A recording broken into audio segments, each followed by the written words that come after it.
नमस्कार, आपल्या सर्वांचं स्वागत. मीरा भाईंदर महानगरपालिकेची निवडणूक येत्या 15 जानेवारी 2025 रोजी आहे आणि या निमित्ताने मीरा भाईंदर शहरामध्ये सर्व राजकीय पक्षांचे उमेदवार आपापल्या तयारीला लागलेत. त्यांचा प्रचार सुरू आहे. मात्र या सर्वांमध्ये मनसेकडून जे उमेदवार आहेत, जे आपल्या प्रभागात प्रचार करत आहेत, त्यांच्याशी आपण बातचीत करणार आहोत. कारण मनसेचा या ठिकाणी गेल्या 2 ते 3 महानगरपालिकेच्या ज्या निवडणुका झाल्या त्याच्यामध्ये फारसं तेवढं बळ नव्हतं. सुरुवातीला ज्यावेळी पक्ष स्थापन झाला त्यानंतर मनसेचे काही नगरसेवक मीरा भाईंदरमधून सुरुवातीला निवडून आले. त्यानंतर मनसेचा जो उमेदवारांचा जो आणि नगरसेवकांचा जो टक्का आहे तो कमी होत गेला. 2017च्या महानगरपालिकेच्या निवडणुकीला मनसेचा एकही नगरसेवक निवडून आला नव्हता आणि त्यापूर्वी 2012ला फक्त मनसेचा एक नगरसेवक निवडून आला होता. मात्र या सर्वांच्या व्यतिरिक्त मनसेने मीरा भाईंदरमध्ये ज्या प्रकारे आक्रमक भूमिका घेतली आहे, आंदोलनं केली आहेत, त्यामुळे मीरा भाईंदर शहरामध्ये मनसेचा हा पक्ष आणि मनसेचे पदाधिकारी हे बहुचर्चित आहेत.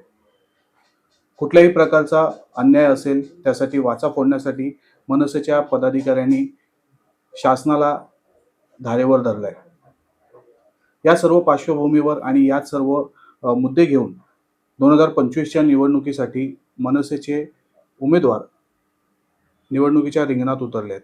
आपल्यासोबत आज प्रभाग 4 मधून इच्छुक असलेले हेमंत सावंत आहेत. सावंतजी, मी तुमचं स्वागत करतो. सर्वप्रथम तुम्ही शहराध्यक्ष होतात, आता तुमच्याकडे उपजिल्हाध्यक्ष पद आहे, तर तुमचा राजकीय प्रवास कसा काय होता? माझा राजकीय प्रवास म्हणजे गेले 30 वर्ष मी राजकारणामध्ये आहे. पहिला माझा आनंद दिघे साहेब यांनी मला एक शाखाप्रमुख पद नेमलं होतं. मीरा भाईंदरमध्ये सर्वात लहान वयामध्ये मला शाखाप्रमुखचं पद नेमलं होतं आणि ते मी करत असताना नंतर मग माननीय राजसाहेबांनी त्याच्या नेतृत्वाखाली आणि त्यांच्या प्रेमापोटी आम्ही सगळे मी ते पदाचा राजीनामा देऊन आम्ही मनसेमध्ये नवीन पक्ष स्थापनेपासून फाउंडेशन मेंबर राहिलो. आता ज्या प्रकारे शहरामध्ये चर्चा सुरू आहेत, महाविकास आघाडीच्या आहेत किंवा महायुतीच्या असो, महायुतीची अजून काही डिसिजन झालेलं नाही आहे किंवा त्यांचं हे झालं नाही की महायुतीमध्ये लढणार की नाही, पण मात्र महाविकास आघाडीमध्ये मनसे असेल, उद्धव ठाकरे उबाटा गट असेल किंवा काँग्रेस असेल यांची आघाडी होण्याची शक्यता आहे. ती अजून जवळपास पूर्ण झालेली नाही आहे. तर काय सांगाल, जर ही युती झाली किंवा आघाडी झाली तुमची, तर काय वाटतं मनसेचं मीरा भाईंदरमध्ये काय परिणाम होईल? नागरिकांवर किती नगरसेवक निवडून येतील? खूप चांगले परिणाम होतील, कारण सध्या ठाकरे ब्रँड हा खूपच हे होत आहे आणि मीरा भाईंदरमध्ये तुम्ही बघत असाल की मराठी माणसावरती जो अन्याय होत होता, काही गोष्टी घडल्या, तर त्या गोष्टीला वाचा फोडण्यासाठी मनसे पुढे होती. आणि असं नाही, आणि मनसे सध्या तुम्ही कोविडमध्ये बघाल तर कुठलाही असं विचार केला ना की ही जात बात असं मानत नाही. आमच्या पक्षात देखील उत्तर भारतीय, मारवाडी सगळे समाजी लोक आहेत, आम्ही सगळे एकत्र करूनच काम करत असतो. पण काही ती लोक अशी असतात ती मनसेचं नाव खराब करायला निघाली आहेत.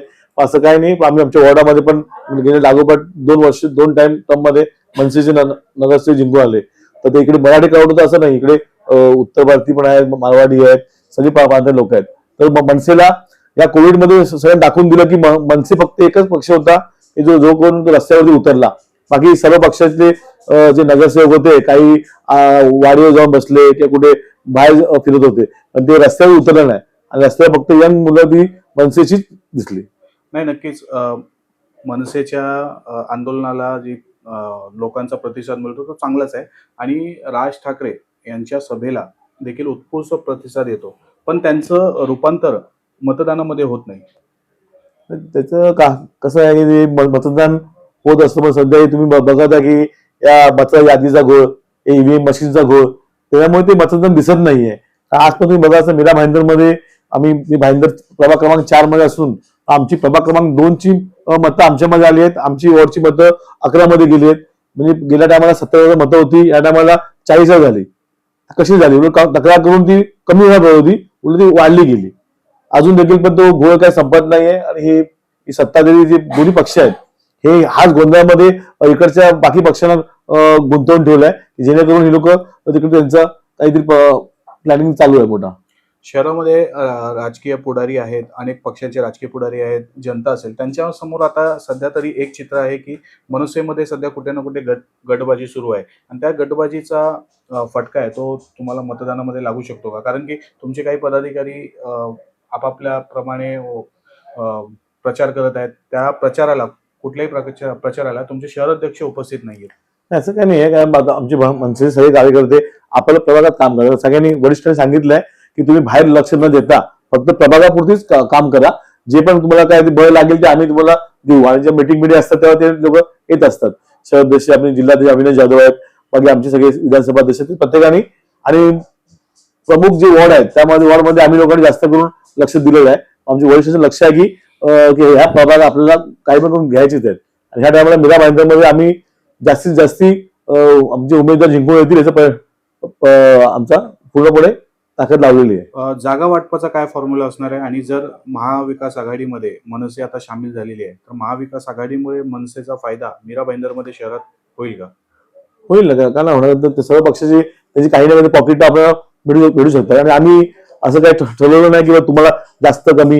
या टायमाला ह्या शिवसेना भाजप यांना या सत्तेपासून लांब ठेवण्यासाठी सगळ्यांना एकत्र येणं खूप गरजेचं आहे. आणि त्यासाठी आम्ही लोक थोडं कमी जास्त करून आम्ही सगळं ते झालेलं पण आहे आमचं 90%. पण 2-3 फक्त वॉर्ड आहे त्याच्यामध्ये थोडं वाद काय चालू आहे, ते पण आता आज उद्या होऊन जातील.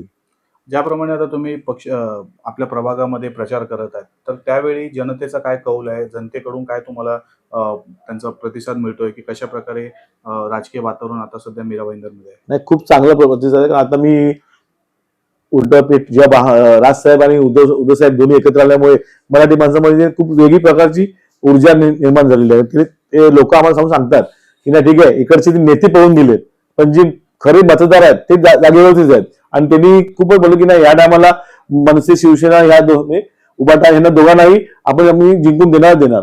तसं इतर पक्षाचे पण इतर जातीचे लोक आहेत, त्यांनी पण बघितलंय की गेली 10-7 वर्ष काही होत नाहीये. इकडचे दोन्ही आमदार भांडतायत, एकमेकावरती चिखल ओततायत. एक तर कोण गार्डनची जागा अडकतोय, कोण एक रस्त्याची जागा अडकतोय, कोण आता बघा ते बिबट्या मध्ये आमच्या प्रभागात येऊन गेला. पण हा याचं कारण काय हे अजून कोणी बोललेलं नाही. हीच आमदार खासदार इकडची जी मोठी आपल्याकडे फॉरेस्टची जागा आहे, तिथे काय ना काय कोण क्लब बांधतोय, तर कोण रिसॉर्ट बांधण्याच्या प्लॅनिंग मध्ये आहे, कोण बंगलो बांधतायत. म्हणजे जंगल तोड होत चालली आहे. तर ते प्राणी येणार कुठे? हे इकडेच येणार ना. अजून मेट्रोचा पण विषय घेतला, तिकडे उत्तरमध्ये किती हजारो झाडं तोडायचा यांनी हे केला होता.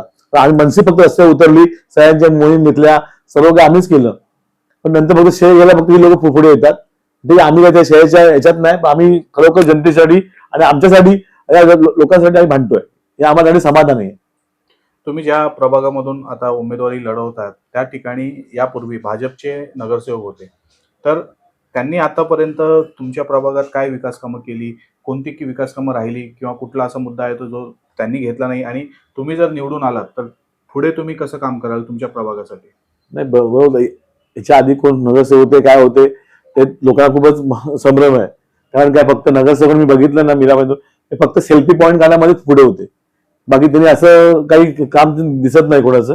हा, पॅचवर्कचं काम करण्याचे छोटे मोठे कामच होती, बाकी असं काही केलं नाही. या मीरा भाईंदरमध्ये प्रभाग क्रमांक 4 मध्ये सांगतोय की इथे सगळ्यात मोठा विषय होता पाण्याचा, की जे पाण्याची किती 30 वर्षापासून 3 लाईनी आहेत, तर त्या लाईनी चेंज केल्या की पाहिजे, कुणीतरी पुढे घेतला पाहिजे होता, त्या होता कामा झाल्या नाहीत. परत एक ट्रॅफिक खूप मोठा विषय आहे की ट्रॅफिक मीरा भाईंदरमध्ये खूप वाढत चालली ना 9 ठिकाणी. तर त्यावेळी आम्ही पण ट्रॅफिक वॉर्डर आम्ही इकडे तलावडला इमर्जन्सीला आम्ही बसवला, पण नगरसेवक कोणी लक्ष दिला नाही. प्लस इकडे मार्केट आपल्या इकडे मार्केट नाहीये की जे फेरीवर बसतात, ठीक आहे, जे असतील स्थानिक बसायला जागा पाहिजे. त्याने एक सुंदरसं मार्केट बांधलं पाहिजे होतं, ते होता कामा दिसत नाहीये. प्लस इकडे आपल्याकडे मुलांना खेळायला मैदान नाहीयेत. खूप सारे, आणि पण इकडे ज्येष्ठ नागरिकांसाठी एक मेडिकल कॅम्प असे लावले गेले पाहिजेत, हे कुठे होता का दिसत नाहीयेत. ह्या सगळ्या गोष्टीसाठी आपण छोट्या छोट्या गोष्टी, आणि लोकांना काय पाहिजे असते, रस्ते, पाणी आणि गटार स्वच्छता, हीच मेन गोष्टी असतात. त्या खूप गोष्टी भेटत नाही, त्यामुळे ते लोक थोडे नाराज आहेत. तुमच्या अनुषंगाने प्रभाग 4 मध्ये ज्वलंत मुद्दा कोणता आहे? सध्या तर पाण्याचंच आहे. कारण पाणी हे बघा, आमच्या 36 तास 40 तास कधी 50 तासाला पाणी येत नाही. तर अजूनपर्यंत ह्याच्यासाठी काय होत नाही. मध्ये आम्ही 3 वेळा आम्ही आंदोलन केले, टाकीवर चढून आम्ही आंदोलन केली. त्यानंतर मग त्यावर 2-4 पहिले काहीतरी 12-13 झोन होते, पण आता आम्ही ते कमी करून ते 10 झोन वरती घेऊन आलो. आमचं ते हे आहे की कमी 10च्या जागी ते 6-7 तरी व्हायला पाहिजे होते, पण ते होत नाहीये. हेच तुम्ही भाईंदर वेस्टला जाऊन बघाल, तिकडे पाणी खूप चांगलं पाहिजे, पण ईस्टला पाणी येत नाही. तर इकडचे नगरसेवकांनी कधी विचार केलाच नाही. मीरा भाईंदर शहराला स्मार्ट सिटी बनवण्याचं अनेक राजकीय नेत्यांनी सांगितलं, मात्र तसं होताना काही दिसत नाहीये. स्मार्ट सिटी तर मला वाटत नाही लोक कधी काय करतील. यांची पोटापाण्यासाठी स्मार्ट सिटी चालू आहे. मेन स्मार्ट सिटी तुम्ही रस्ता बिल होत नाहीये. एक नवगोडर छोटासा रस्ता आहे, इथे पण कधी डांबरीकरण मुश्किल होत आहे. इथे लोकांना चालायला जागा नाही, स्मार्ट सिटी कडून काय फायदा आहे? जी आता प्रत्येक जागा यांची आता आमचे एक सचिन तेंडुलकर मैदान होतं, आता होतच बोललं काय, कारण त्यांनी काय केलंय, एका आमदाराने तिकडे एक हे बांधलंय स्विमिंग पूल, इथे पिण्याच्या पाण्याचे बांधले आहेत आणि स्विमिंग पूलचं त्याच्यात टाकून दिलंय. त्याच्यानंतर एक तिकडे एक नाट्यगृहासाठी ते मोठं हे बांधलंय, स्टेज बांधलंय. त्यानंतर फुटबॉलचं क्रिकेटचं हे केलंय. या गोष्टी अशा गोष्टी म्हणजे ज्या गोष्टी केल्या नाही पाहिजेत त्या गोष्टी इकडे होत आहेत. कारण लोकांना कसं पार्किंग, प्रत्येक बिल्डिंग जुन्या असल्या काय म्हणा, प्रत्येक घरामध्ये एक बाईक आहे किंवा एक कार आहे, पण ती लावायला जागा नाही, लोक रस्त्यावर लावतात. त्यामुळे ट्रॅफिकची समस्या वाढली. या वॉर्डमध्ये कमी ती पार्किंगची एक सुविधा बिल्डिंग केली असती, कमी 100-200 गाड्या लागल्या असत्या, तर इकडे स्थानिक लोकांना ते बरं पडलं असतं. पण ह्या गोष्टीचं काही लक्ष नाही. फक्त गार्डनमध्ये फवारे लावून गवत नाही, ते फवारे पण बंद पडलेत. आता एवढं करोड रुपये खर्च करून कलादालन केलं, ते दुसऱ्या वर्षी बंद पडले, ते खेळणे तुटले. अशा खूप साऱ्या गोष्टी आहेत की ज्या गोष्टी म्हणजे सध्या गरज नाही, पहिल्या गरज ज्या आहेत त्या केल्या पाहिजे होत्या. मीरा भाईंदर शहराला पहिल्यांदा मंत्रीपद लाभलं. मीरा भाईंदर शहरातून जे शिवसेनेचे आमदार आहेत प्रताप सरनाईक, ते मंत्री झाले. तर त्यांच्या मंत्री झाल्यानंतर शहराला कशा प्रकारे विकास कामं मिळाली असं त्यांचा दावा आहे. तर तुमच्या मते काय वाटतं की त्यांनी जे विकास कामं केले ते शहराच्या लोकसंख्येच्या दृष्टीने योग्य आहेत का? आता असं मला तर त्या गोष्टी दिसत नाहीये. ते फक्त त्यांचीच फोटो लागण्यासाठी जे आधीचे नगरसेवक करत होते सेल्फी पॉईंट, ते फक्त हे मंत्री तिकडे त्यांची बॅनर फोटो लागण्यासाठी सरकारी जागेवरती काही ना काहीतरी उभारत आहेत. बाकी तर मला काय त्या गोष्टीचं सध्या गरज नाही. भविष्यात आहे, आता तर गरज नाही. जी आजची गरज आहे ती भागत नाही, आणि ती पुढचे करून फायदा काय? तुमच्या प्रभागात जी मतदार आहेत ती सर्व भाषांची आहेत. हो, बरोबर. इतर राज्यातून आलेले आहेत, काही गुजराती असतील, मारवाडी असतील, मराठी असतील, उत्तर भारतीय असतील. तर याच्यामधून मराठी मतदार सोडून इतरचे जे मतदार आहेत त्यांना तुम्ही तुमच्याकडे कसं घ्याल? मी तर त्यांना एकच सांगेन की बा, तुम्ही कोविडमध्ये बघितलं असाल की फक्त मनसेच एक पक्ष रस्त्यावरती होता. त्याचप्रमाणे आम्ही जर कधी कुठल्याही जाती भाग आम्ही मानत नाही. आमच्या साहेबांनी आम्हाला शिकवणच आहे की आपण कुठलंही जात बीत करून विचारायची नाही. आपण माणुसकी म्हणून ते काम करायचं, आणि आम्ही तेच करत आलेलो आहे. आम्ही कधी कुठल्याही आमच्या दुकानदाराला असं काय बोलणार, तू मराठी आहे काय, तू हिंदी आहे काय, हिंदी बोल, असं काय नाही. फक्त ही काहीच लोक असे असतात की जे विनाकारण ते वाद निर्माण करायचं मुद्दामून ते आकारतात आणि पक्षाचं नाव बदनाम करण्यासाठी ते मीडियाला पुढे करून ते करत असतात. तुम्ही आता तुमच्या प्रचारासाठी एक तुमचं हे पॅम्पलेट छापलेलं आहे, ज्याच्यामध्ये तुम्ही जनहितासाठी लढा दिला, शिक्षण, कामगार क्षेत्रात तुम्ही आंदोलनं केली आहेत. त्यापैकी कोविड काळामध्ये जो तुम्ही काम केलंय आणि प्रभागातील काही स्थानिक मुद्दे आहेत, हे तुम्ही प्रश्न घेऊन लोकांसमोर जात आहेत. तर लोकांचा त्यासाठी काय प्रतिसाद येतोय? हे खूप चांगलं आहे. आता बघा, कोविडमुळे माझ्या अंगावरती 2 केसेस झाल्या, आणि आताच एक स्विमिंग पूलमध्ये एक मुलगा डुबून एक मुलगा मेला होता. त्यासाठी आम्ही आंदोलन केलं, त्यासाठी पण माझ्या अंगावरती केस झाली. तो मराठी नव्हता, तरी पण आम्ही केलं ना, की माणुसकी बघितली. आम्ही कुठल्याही जात धर्म बघत नाही, आणि ह्याच्या पुढे पण आम्ही लोक हेच बघू की या प्रभागामध्ये कुठे पण जिकडे अन्याय दिसेल तिथे आम्ही लाथ मार. साहेबांचं आमचं म्हणणं आहे ते आम्ही इथे पण करू. मीरा भाईंदरमध्ये इतर राजकीय पक्ष त्यांच्या उमेदवारांच्या प्रचारासाठी स्टार प्रचारक आणत आहेत, पदाधिकारी आणून, इतर मंत्री आणून, इतर आमदार आणून वगैरे प्रचार करत आहेत. तर तसं मनसेचं काय पुढे प्लॅनिंग आहे का की अशा प्रकारचा काही प्रचार करणार? नाही, ते आमच्या अविनाश जाधव आहेत, ते जिल्हाध्यक्ष आहेत, ते ठरवतील. आणि बहुतेक आमची एक राजसाहेबांची सभा मीरा भाईंदरमध्ये ती नवगड इकडेच पार पडणार आहे असं मी ऐकलंय, पण ते जिल्हाध्यक्ष साहेब लवकर ठरवतील. जसं की आपण पाहिलं, हे होते हेमंत सावंत, प्रभाग क्रमांक 4 मधून उमेदवार म्हणून इच्छुक आहेत. मनसेचा या ठिकाणी चांगल्यापैकी यापूर्वी देखील काही नगरसेवक निवडून आले होते नवघर रोड परिसरामध्ये, कारण की या ठिकाणी मराठी भाषिक आणि मराठी मतदार हे चांगल्यापैकी होते. मात्र गेल्या महानगरपालिकेच्या निवडणुकीमध्ये एकही मनसेचा नगरसेवक निवडून आलेला नाहीये. तरी देखील मनसेचा प्रचार सुरू आहे. मनसेने जी काही आंदोलनं केली, जी काही स्थानिक मुद्दे प्रशासनासमोर मांडले, त्याच मुद्द्यांवर प्रचार करत आहेत. आता येणाऱ्या काळामध्ये जनतेची पसंती कुणाला असणार आहे, हे येणाऱ्या 16 जानेवारी 2026 रोजीच कळणार आहे.